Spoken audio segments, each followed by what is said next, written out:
Welcome to my YouTube channel. आज मैं आपको क्लास 4th के लिए बच्चों ईवीएस के चैप्टर नंबर 16 को पढ़ाऊंगी। चैप्टर के साथ साथ सभी क्वेश्चन आंसर भी हैंड टू हैंड लिखने बताती जाऊंगी ताकि अलग से वीडियो को देखने में आपका थोड़ा भी टाइम वेस्ट ना हो। और बाकी के जितने भी चैप्टर्स हैं वो चैनल की प्लेलिस्ट में आपको मिल जाएंगे। तो पढ़ना स्टार्ट करते हैं। बुक के पेज नंबर 127 पर चैप्टर नंबर 16 है। इसका नाम है चूं चूं करती आई चिड़िया। देखो, आपको चैप्टर के टाइटल से ही पता चल रहा है कि ये जो चैप्टर है चिड़ियाओं से रिलेटेड है, यानी कि आप इस चैप्टर के अंदर अलग अलग तरह की चिड़ियाओं के बारे में पढ़ेंगे। तो बच्चों, ये जो चैप्टर है ना, एक पत्र है। क्या है बच्चों? ये चैप्टर एक पत्र है जो कि गीजू भाई ने स्कूल के बच्चों के नाम लिखा है। समझ में आया कि ये चैप्टर हमें पत्र के रूप के अंदर है और ये चैप्टर गीजू भाई ने स्कूल के बच्चों के नाम लिखा है और इसके अंदर अलग अलग चिड़ियाओं के बारे में बताया गया है। तो देखो, सबसे पहले स्कूल का नाम लिखा है बाल मंदिर, भावनगर, 13 अप्रैल 1936। देखो, अब 2025 चल रहा है, मगर ये पत्र किस टाइम पर लिखा गया था? 1936 के अंदर लिखा गया था। तकरीबन 76-78 ईयर्स पहले ये पत्र लिखा गया था। तो यहाँ लिखा है, प्यारे बच्चों, दोपहर के ठीक 3 बजे हैं। आकाश में एक भी बादल नहीं है और सूरज तेज चमक रहा है। समझ में आया कि अप्रैल का महीना है और दोपहर के 3 बज रहे हैं और बहुत ज़्यादा गर्मी है, बिल्कुल भी बादल नहीं है और सूरज बहुत तेज चमक रहा है।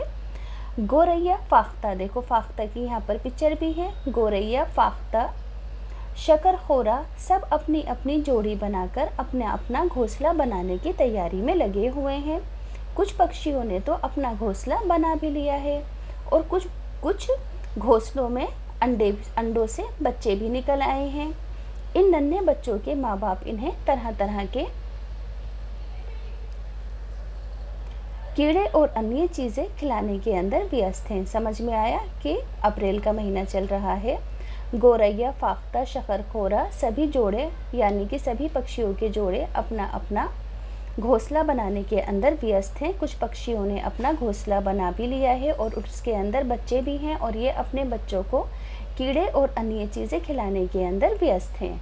आगे है, हमारे आंगन में भी फाख्ता का एक बच्चा हुआ है। उसके घोंसले में अभी एक अंडा और पड़ा है। लगता है कि उसकी माँ ने इसे अभी ठीक से सेया नहीं है। समझ में आया कि वो क्या बताते हैं कि इनके आंगन के अंदर एक फाख्ता का बच्चा है और उसी घोंसले के अंदर एक और अंडा है, मगर उसके अंदर से अभी बच्चा नहीं निकला है।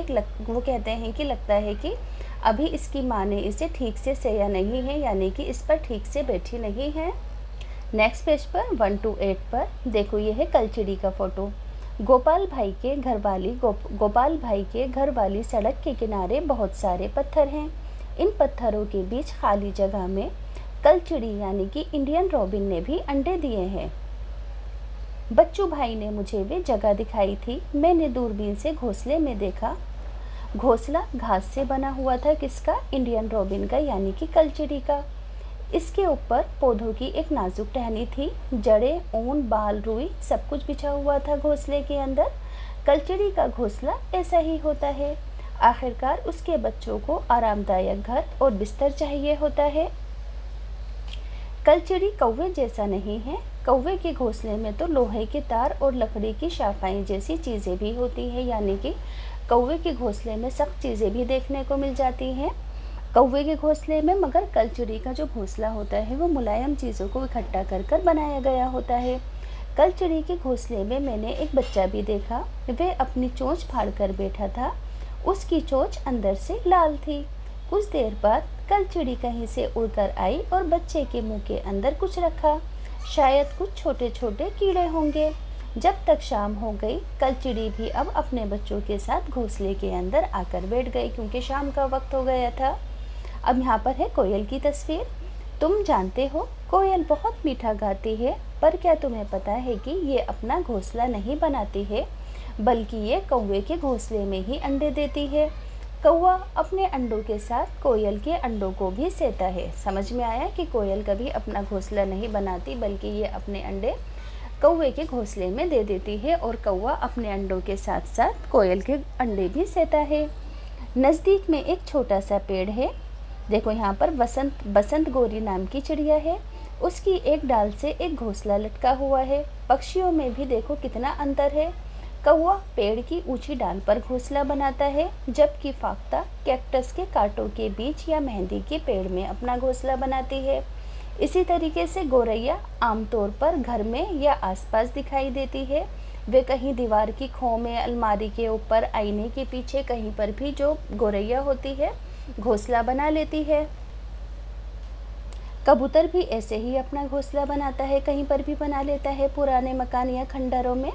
बसंत गोरी जो गर्मियों में टुक टुक करते रहते हैं, पेड़ के तने में गहरा छेद बनाकर उसके अंदर अपने अंडे रखते हैं। कौन? बसंत गोरी। अब देखो दरजीन चिड़िया, यहाँ पर इसका फोटो भी है दरजीन चिड़िया का, किस तरीके से इसने पत्तों को सीकर अपना घोंसला बना रखा है। तो दरजीन चिड़िया का तो जैसे नाम वैसा काम। वे अपनी नुकीली चोंच से पत्तों को सी लेती है और उसके बीच में बनी थैली को अंडे देने के लिए तैयार करती है, और यही इसका घोंसला बन जाता है। इसी तरीके से है शक्करखोरा। शक्करखोरा किसी छोटे पेड़ या झाड़ी की डाल पर अपना लटकता हुआ घोंसला बनाता है। उसी शाम हमने एक डाल से टंगा शक्करखोरे का घोंसला भी देखा बच्चों, कुछ इस तरीके से। क्या तुम जानते हो कि ये घोंसला किन चीज़ों से बनता है? तो इस घोंसले में बाल, बारीक घास, पतली पतली टहनियाँ, सूखे पत्ते, रुई, पेड़ की छाल के टुकड़े और कपड़ों के चीथड़े होते हैं, यानी कि सभी बारीक बारीक चीज़ों को मिलाकर ये अपना घोंसला बनाता है। मैंने दूरबीन से देखा कि इस घोंसले में एक बच्चा भी था। घोंसले की एक तरफ छोटा सा छेद था, वहीं पर बच्चा बैठा था। अपनी माँ और खाने के इंतज़ार में था वो बच्चा। उसको और काम भी क्या होगा, खाना और सोना चाहिए। आजकल सब पक्षी बहुत व्यस्त हैं, क्योंकि अपने अपने घोंसलों में अंडे देना या तो पहला इनका कदम है। बड़ी मेहनत से बनाए गए घोंसले में बच्चों को ठीक से पालकर बड़ा करना बहुत मुश्किल काम होता है पक्षियों के लिए। पक्षियों के बहुत सारे दुश्मन होते हैं, जैसे कि मनुष्य और दूसरे जानवर भी। कौवे, गिलहरी, बिल्ली और चूहे मौका देखते ही इनके अंडे चुरा ले जाते हैं तथा इनके घोंसलों को भी तोड़ देते हैं। इसलिए पक्षियों के लिए अपने घोंसलों की हिफाजत करना एक बहुत बड़ा काम होता है। इन सब से बचकर रहना, खाना खोजना, घोंसला बनाना, अंडे सेना और बच्चों को पालकर बड़ा करना, ये हर एक पक्षी की परीक्षा होती है।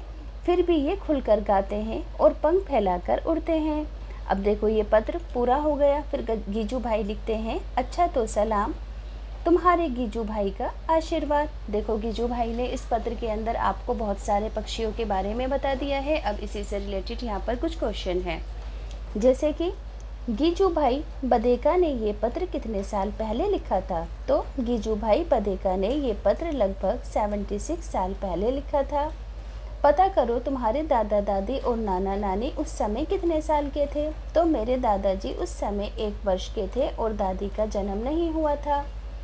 इस पत्र में जिन पक्षियों के नाम आए हैं उनमें से तुमने कितने पक्षियों को देखा है?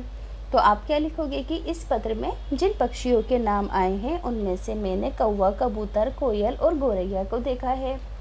अगला क्वेश्चन है कि तुमने इन पक्षियों के अलावा और कौन कौन से पक्षियों को देखा है? तो मैंने मोर, बाज, चील, गिद्ध आदि पक्षियों को चिड़ियाघर के अंदर देखा है। अगला क्वेश्चन है कि क्या तुमने कभी किसी पक्षी का घोंसला देखा है? तो हाँ, मैंने कबूतर का घोंसला देखा है, मेरी खिड़की के पास है। अगला क्वेश्चन है बच्चों, तुम्हारा मनपसंद पक्षी कौन सा है? तो मेरा मनपसंद पक्षी मोर है। अब देखो, बूझो और पहचानो। एक पक्षी ऐसा जिसकी दुम पर पैसा, सिर से दूम तक दिखे नीला ही नीला। तो कौन सा है पक्षी? ये हमारा राष्ट्रीय पक्षी है जिसे हम मोर कहते हैं। अब बच्चों नेक्स्ट क्वेश्चन पर आ जाते हैं। बड़ी ही मेहनत से मैंने आपके लिए सभी क्वेश्चन आंसर पहले से लिख लिए हैं। तो क्वेश्चन है कि क्या बसंत गोरी की तरह कोई और पक्षी भी पेड़ के तने में घोंसला बनाता है? तो हाँ बच्चों, कठफोड़वा है वो। कठफोड़वा भी बसंत गोरी की तरह पेड़ के तने में घोंसला बनाता है। अब देखो आगे कुछ क्वेश्चन है कि अपने घर में या आसपास किसी पक्षी का घोंसला ध्यान से देखो, मगर ध्यान रहे कि आपको घोंसले के पास नहीं जाना और ना उसे छूना है। फिर आपको इन क्वेश्चनों के आंसर लिखने हैं कि घोंसला कहाँ पर बना है। तो घोंसला मेरे घर के पास पेड़ पर बना है। किन किन चीज़ों से बना है? घास, लकड़ी, भूसा आदि से बना है। क्या घोंसला बन चुका है या पक्षी उसे अभी भी बना रहे हैं? तो पक्षी अभी उसे बना रहे हैं। क्या पक्षी को पहचानते हो? कौन सा पक्षी है? हाँ, कबूतर है ना। पक्षी घोंसले में क्या क्या लेकर आते हैं? तो कपड़े का टुकड़ा, लकड़ी, प्लास्टिक का टुकड़ा। आगे है, क्या घोंसले में कोई पक्षी बैठा है? तो नहीं। तुम्हें क्या लगता है कि घोंसले में अंडे हैं? तो मुझे नहीं लगता। क्या घोंसले से कुछ आवाज़ें आ रही हैं? तो आवाज़ें नहीं आ रही हैं। पक्षी 1 घंटे में कितनी बार घोंसले में आते हैं? तो कुछ घंटे बाद घोंसले में आते हैं। बच्चे कितने दिन बाद घोंसला छोड़कर उड़ जाते हैं? अगर देखो इसमें बच्चे होंगे ना, तो बच्चे लगभग 1 महीने बाद घोंसला छोड़कर उड़ गए। अब देखो, तुमने जो घोंसला देखा है उसका चित्र आपको अपनी कॉपी के अंदर बनाना है। अब आगे है, पक्षी केवल अंडे देने के लिए घोंसला बनाते हैं। जब अंडों से बच्चे निकल जाते हैं तो वो अपना घोंसला छोड़कर कहीं उड़ जाते हैं। सोचो कैसा होता कि अगर हम भी अपना घर छोड़कर कहीं चले जाते, जब चले जाना पड़ता जब हम चलने बोलने लगे। तो कैसा होता अगर हम भी कहीं घर छोड़कर चले जाते? तो हमें भी बहुत ज़्यादा कठिनाइयाँ होती। अब देखो, यहाँ पर पक्षियों के पंजे हैं अलग अलग तरह के। जैसे कि पानी में तैरने वालों के लिए इस तरह के पंजे होते हैं। टहनियों को पकड़ने के लिए इस तरह से लंबी लंबी उंगलियों के पंजे होते हैं। शिकार को पकड़ने के लिए इस तरीके से मोटे मोटे पंजे होते हैं। इसी तरीके से पेड़ पर चढ़ने के लिए इस तरीके से नोकीले नाखून वाले मजबूत पंजे होते हैं। और ज़मीन पर चलने से ऐसे लंबी लंबी टांगों वाले पंजे होते हैं। अब देखो, यहाँ पर पक्षियों की अलग अलग तरह की चोंचें हैं। जैसे कि ये नोकीली है ना मजबूत चोंच, मांस चीरने फाड़ने के लिए होती है। अब देखो, लंबी पतली चोंच लकड़ी में छेद करने के लिए होती है। इस तरीके से बच्चों, आड़ी सी चोंच ये फूलों का रस चूसने के लिए होती है पक्षियों की। अब देखो, ये लंबी और सीधी बिल्कुल बारीक चोंच कीचड़ में छानबीन करके कीड़े खोदकर निकालने के लिए होती है। अब देखो, छोटी सी और मोटी सी चोंच क्यों होती है? बीजों को दबाकर तोड़ने के लिए होती है। इसी तरीके से ये कौवे की चोंच है ना, तो ये किस लिए होती है? काटने के लिए होती है इस तरह की चोंचें। अब देखो, जानवरों के दांत। यहाँ पर गाय है। गाय के आगे के दांत छोटे होते हैं पत्तों को काटने के लिए, और घास चबाने के लिए पीछे के दांत चपटे और बड़े होते हैं। यहाँ पर बच्चों आपको अलग अलग तरह के जानवरों के दांतों, पंजों और चोंचों के बारे में बताया जा रहा है।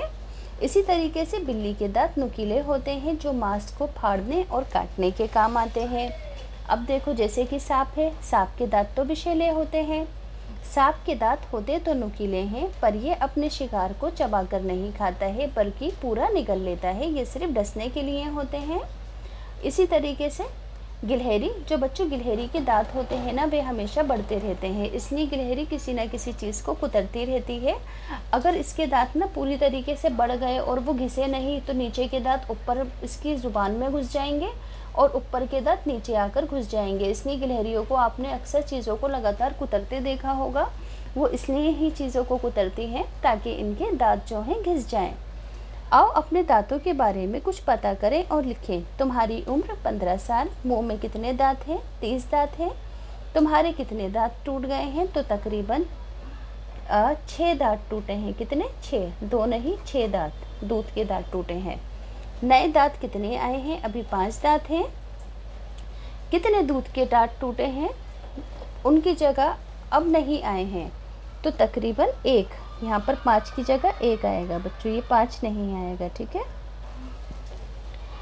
अब देखो, आगे भी एक क्वेश्चन है कि एक दांत का चित्र आपको कॉपी के अंदर बनाना है। देखो इस तरीके से, दूसरा पेन लेती हूँ, है ना, ये इस तरीके से ऐसा नोकीला सा होता है जड़ वाला दांत। ये ऐसे ऐसे थोड़ा सा आड़ा सा और ऐसे जड़ में होता है ना। और दाढ़ें इस तरीके से चपटी होती हैं, ऐसी चकोर चकोर पीछे की हमारे, पर इनकी भी ऐसे नोक बनी होती है।